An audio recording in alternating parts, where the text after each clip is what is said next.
اعوذ باللہ من الشیطان الرجیم بسم اللہ الرحمن الرحیم اللہم صلی علی سیدنا و مولانا محمد وبارک وسلم یا ربی بالمصطفیٰ بلغ مقاصدنا واغفر لنا ما مضى یا واسع الکرم. محترم ناظرین اکرام، السلام علیکم ورحمۃ اللہ وبرکاتہ. میں ہوں آپ کا میزبان حافظ حامد رضا اور آپ دیکھ رہے ہیں پروگرام نور ہدایت. ناظرین، جیسا کہ آپ جانتے ہیں، نور ہدایت میں ہم آپ کی ملاقات جلیل علماء اکرام سے کرواتے ہیں، جن سے ہم کرتے ہیں سوالات اور جاننے کی کوشش کرتے ہیں دین اسلام کے حوالے سے معلومات. اور کبھی کبھار ہمارے ساتھ نعت خواں حضرات بھی تشریف فرما ہوتے ہیں، جن سے ہم ثناء سرکار سننے کی سعادت حاصل کرتے ہیں. ناظرین، لاسٹ ٹائم ہم نے جو پروگرام کیا تھا اس میں ہمارا موضوع تھا علماء کے حوالے سے ہم نے گفتگو کی کہ یہ ایک یکجا کیوں نہیں ہو جاتے. آج ہم کوشش کریں گے کہ امت کیوں تقسیم ہو چکی ہے، اس پر ہم جاننے کی کوشش کریں گے کہ اس کا حل کیا ہے، کس انداز میں اگر کوئی سلسلہ اپنایا جائے امت ایک ہو جائے، امت یکجا ہو جائے. امت کی کیونکہ تقسیم جتنی ہوتی چلی جا رہی ہے مسلمانوں کے لیے مشکلات بڑھتی جا رہی ہیں. کچھ لوگ کہتے ہیں یہ قیامت کی نشانیاں ہیں، فرقہ واریت بڑھ جائے گی، یہ ہو جائے گا، وہ ہو جائے گا. لیکن قیامت کی نشانی ضرور ہے، لیکن اگر ہم اس چیز کو لے کر بیٹھ جائیں کہ قیامت کی نشانی ہے، پھر تو ہم سب کچھ چھوڑ چھاڑ کر بیٹھ جائیں. ہمیں چاہیے کہ میں سب سے پہلے مجھے چاہیے کہ میں کوشش کروں کسی دوسرے کو اپنے ساتھ ملا دوں، یا میں کسی دوسرے کے ساتھ مل جاؤں، ملک کی خاطر اور اسلام کی خاطر. اپنا مفاد نہ دیکھیں. ہم اپنا مفاد جب سے دیکھنے لگ گئے ہیں ہم تنزلی کا شکار ہوتے چلے جا رہے ہیں. ایسا نہ ہو کہ ہم کہیں اسی عالم میں ہوں کہ ہماری سانس نکل جائے. سرکار دو عالم صلی اللہ علیہ وآلہ وسلم کو کیا جواب دیں گے؟ جواب دینا آسان نہیں ہے جناب. اس سے پہلے قبر بھی ہے. ہمیں قبر کو ذہن میں لانا چاہیے اور حشر کو ذہن میں لانا چاہیے کہ وہاں کیا حشر ہوگا. حشر والے دن حشر کیا ہوگا؟ ایسا نہ ہو کہ برا حشر ہو، مزہ آ جائے، اچھا حشر ہو. وہ حشر اچھا کیسے ہوگا یہ علماء اکرام بتائیں گے. ہمارے ساتھ موجود ہیں خوبصورت انداز میں گفتگو فرمانے والے، ہر دل کی آواز میری مراد، محترم المقام جناب مفتی عبدالرؤف مدنی صاحب. آئیے، نور ہدایت کا باقاعدہ حصہ اور ہر کوئی انہیں پسند کرتا ہے. اس کی وجہ کیا ہے؟ مفتی صاحب خوبصورت گفتگو فرماتے ہیں. مفتی صاحب السلام علیکم. وعلیکم السلام. کیسے مزاج حضرت؟ خیریت سے ہیں؟ الحمدللہ آپ خیریت سے؟ اللہ کا احسان، بہت بہت شکریہ. اچھا ناظرین، مفتی صاحب سے گفتگو کرتے ہیں اس سے پہلے آپ کو بتاتا چلوں ہمارے ساتھ نعت خواں صاحب بھی موجود ہیں، خوبصورت انداز میں نعت شریف پیش کرتے ہیں. آج ہم ان سے کلام بھی سنیں گے. میری مراد لاسٹ پروگرام میں بھی تھے ہمارے ساتھ حافظ فرحان قادری صاحب، ان سے ملاقات بھی کرتے ہیں، پھر انشاءاللہ ان سے کلام بھی سنتے ہیں، پھر گفتگو کا آغاز کرتے ہیں. السلام علیکم. وعلیکم السلام. کیسے ہیں؟ خیریت سے ہیں جی؟ میں چاہوں گا اللہ کا احسان آپ کی آواز میں ہم نعت مصطفیٰ صلی اللہ علیہ وآلہ وسلم سنیں، پھر اس کے بعد ہم گفتگو کرتے ہیں. جی. حال دل کس کو سنائے، آپ کے ہوتے ہوئے. حال دل کس کو سنائے، آپ کے ہوتے ہوئے. کیوں کسی کے در پہ جائے، کیوں کسی کے در پہ جائے. اب کہاں سرکار جائے، آپ کے ہوتے ہوئے. حال دل کس کو سنائے، آپ کے ہوتے ہوئے.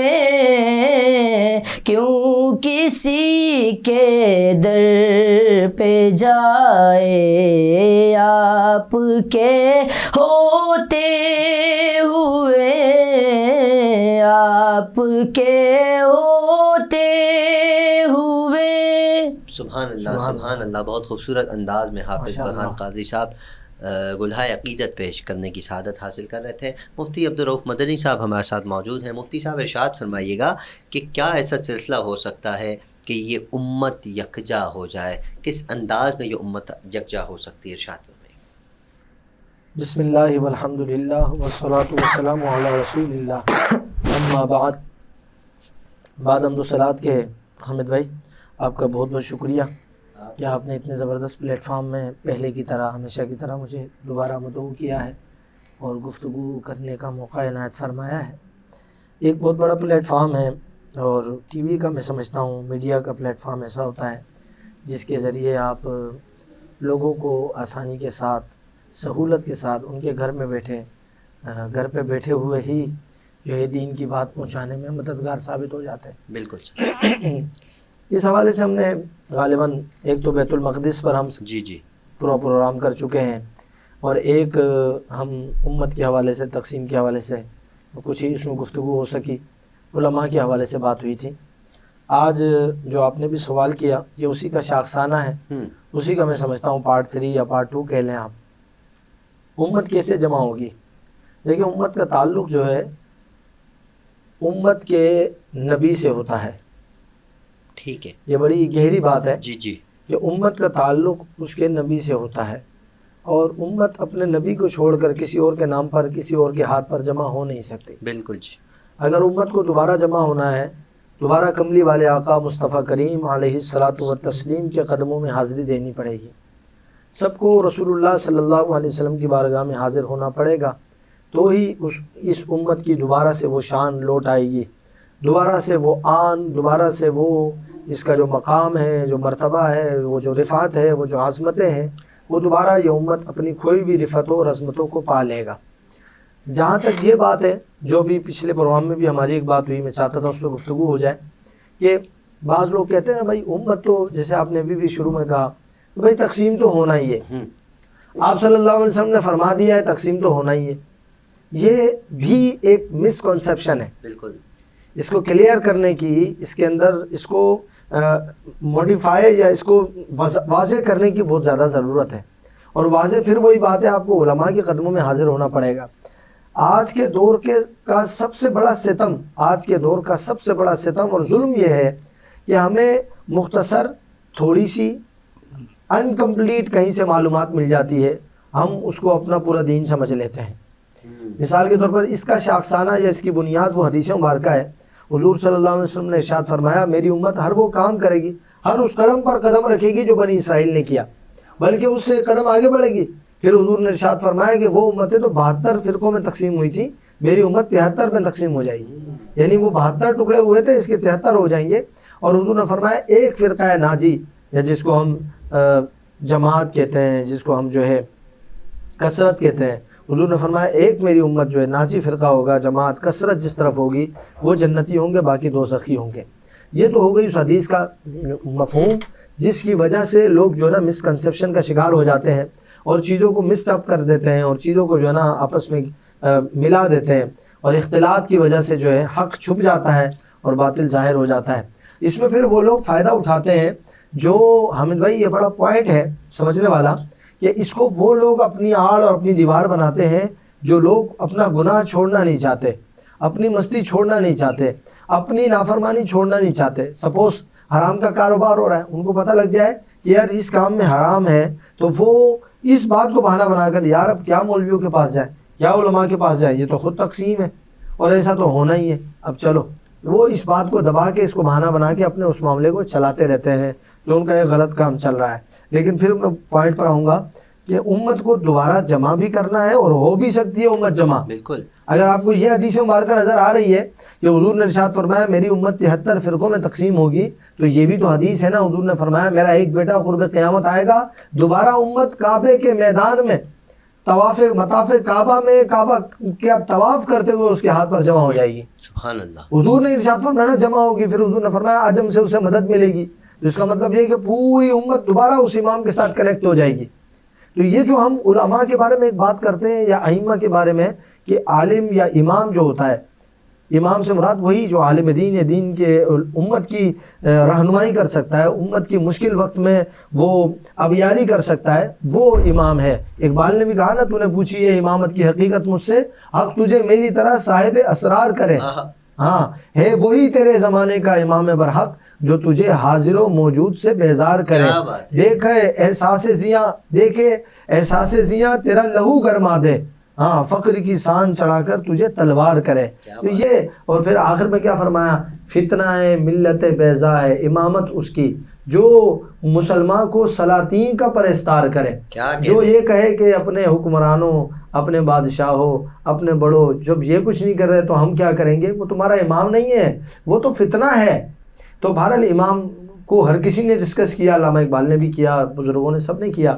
تو امام وہی ہے جو رہنما ہو، تو رہنما ہی آپ کو بتائے گا نا کیسے جمع ہونا ہے۔ تو آپ صلی اللہ علیہ وسلم نے اس حدیث میں ارشاد فرمایا امت دوبارہ جمع ہو جائے گی۔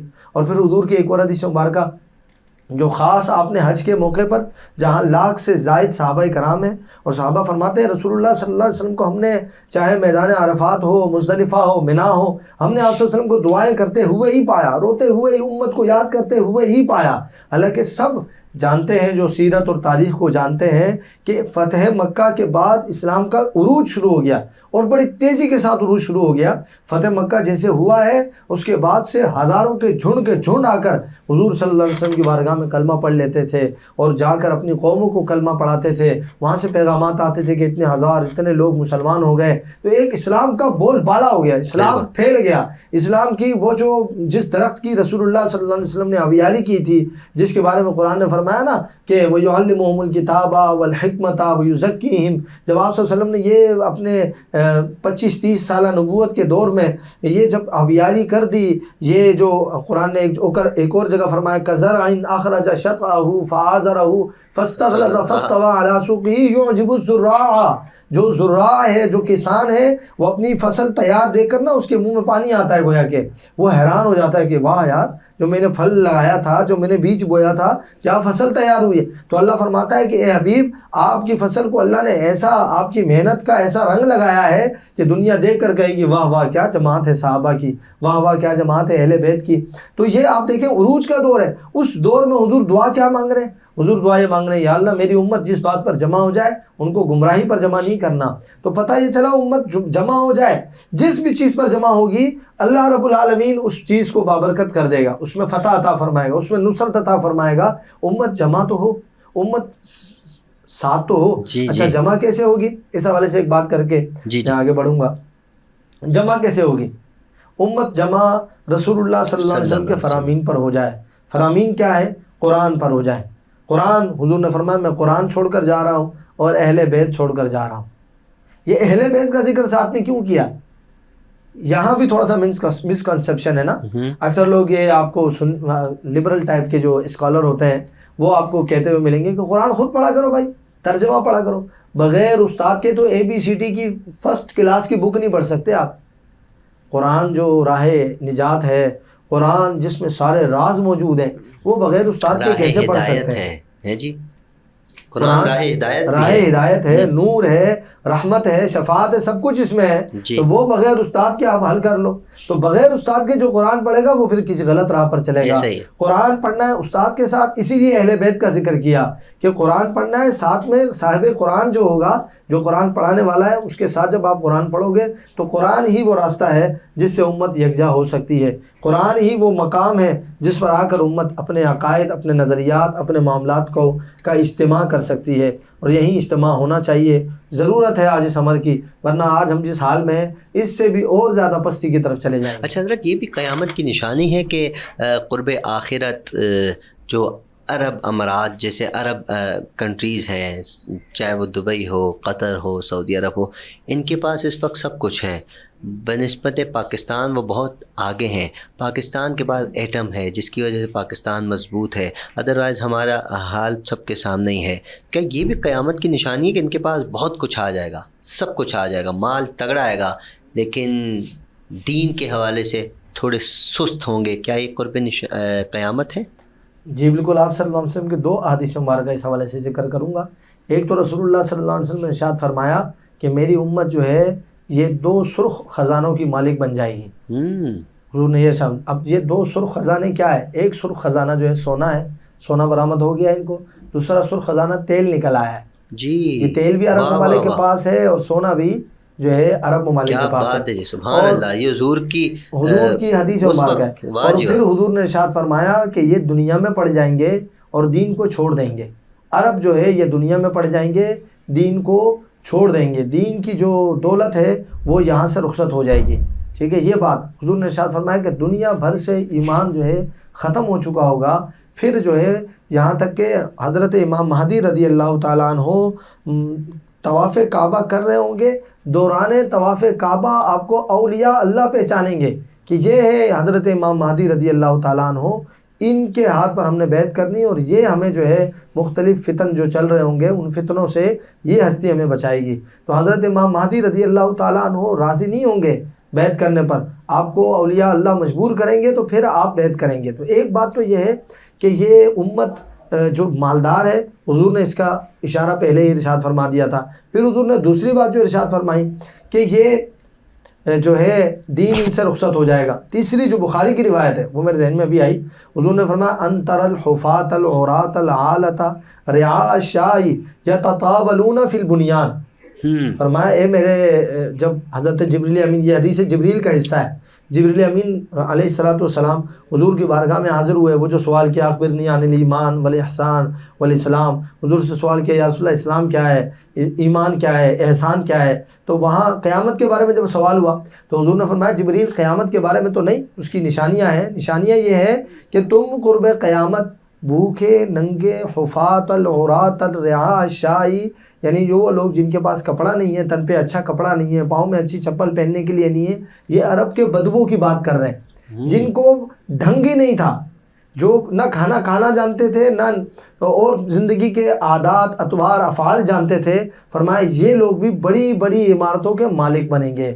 آج آپ کو دنیا کی بڑی بڑی برج خلیفہ، آپ کو بڑی بڑی عمارات جو ملیں گی وہ عرب کنٹریز میں ملیں گی، بڑی بڑی عمارات حضور نے فرمایا۔ لیکن حضور نے فرمایا یتطاولون فی البنیان، وہ بڑی بڑی عمارتوں پر فخر تو کریں گے مگر دین کی لذت، دین کی جو مٹھاس ہے وہ ان کے درمیان سے رخصت ہو چکی ہوگی، وہ اپنی حکمران کی بات پر جمع نہیں ہوں گے، دنیا کے پیچھے لگ چکے ہوں گے۔ آج یہی بات ہے، لیکن پھر وہی بات ہے کہ اس تمام کے اندر پھر بھی جو امام کا ظہور ہوگا وہ کعبۃ اللہ زادہ اللہ شرفا و تعظیما سے ہی ہوگا۔ تو ابھی ایک بات اور میں یہاں کرتا چلوں، بعض لوگ یہ جب گفتگو سنتے ہیں اور یہ دور کے فتنوں کو دیکھتے ہیں تو ایک خیال اور ایک عقیدہ نظریہ بنانے کی کوشش کرتے ہیں کہ شاید قیامت آنے والی ہے۔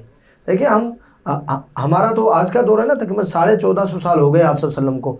آج سے تقریباً 500 سال پہلے، 400 سال پہلے امام جلال الدین سیوطی رحمۃ اللہ علیہ کا دور گزرا ہے۔ بہت بڑے امام ہیں اور محدث آپ کا لقب ہے، حافظ الحدیث آپ کا لقب ہے امام جلال الدین سیوطی۔ کئی دفعہ رسول اللہ صلی اللہ علیہ وسلم کا آپ نے دیدار کیا ہے۔ وہ اپنے دور میں لکھ چکے ہیں کہ اے لوگوں یہ صدی آخری ہے۔ آج سے 400 سال پہلے وہ کہہ چکے ہیں یہ صدی آخری ہے، اسی صدی میں قیامت آ جائے گی۔ یہ اندازے ہیں، قیامت کو رسول اللہ صلی اللہ علیہ وسلم نے پردوں میں رکھا ہے، نشانیاں بتائی ہیں، اور اس کے بارے میں کوئی حتمی بات کر ہی نہیں سکتا۔ یہ نہیں ہے کہ اب امت جمع نہیں ہو سکتی، امت کا کوئی لیڈر نہیں ہو سکتا، اب امام مہدی کا انتظار کر رہا ہے، نہیں، ہم نے کوشش کرنی ہے، ہم نے اجتماع کی کوشش کرنی ہے، ہم نے دوبارہ عروج پانے کی کوشش کرنی ہے، ہم نے اس امت کے کھوئے ہوئے وقار کو پانے کی دوبارہ کوشش کرنی ہے۔ پھر وہ وقت آئے کہ مسلم تو مسلم، غیر مسلم جو مظلوم ہو وہ مسلمان کو پکارے، وہ کہے انصاف اگر دیتا ہے تو مسلمان دیتا ہے۔ ایسا ہوتا تھا کہ یہودی اور مسلمانوں کا جب جھگڑا ہوتا تھا نا تو یہودی کہتے تھے کہ ہم تو اپنے مولوی کے پاس، اپنے قاضی کے پاس نہیں جائیں گے، ہم مسلمانوں کے قاضی کے پاس جائیں گے، وہ ہمیں انصاف دلائے گا، چاہے وہ دور فاروق اعظم ہو، چاہے وہ دور عمر بن عبدالعزیز فاروق ثانی ہو، یہ دور دوبارہ آ سکتا ہے، اس کی کوشش ہم نے کرنی ہے، یہی کوشش ہم پر لازم ہے۔ قرآن میں اللہ یہی فرماتا ہے کنتم خیر امت، تم ہی بہترین امت ہو، لیکن بہترین امت تب ہو کہ تم اچھائی کرو، برائی سے روکو، اچھائی کا حکم دو، برائی سے بچنے کا حکم دو۔ یہ کام امت دوبارہ کرنا شروع کر دے گی،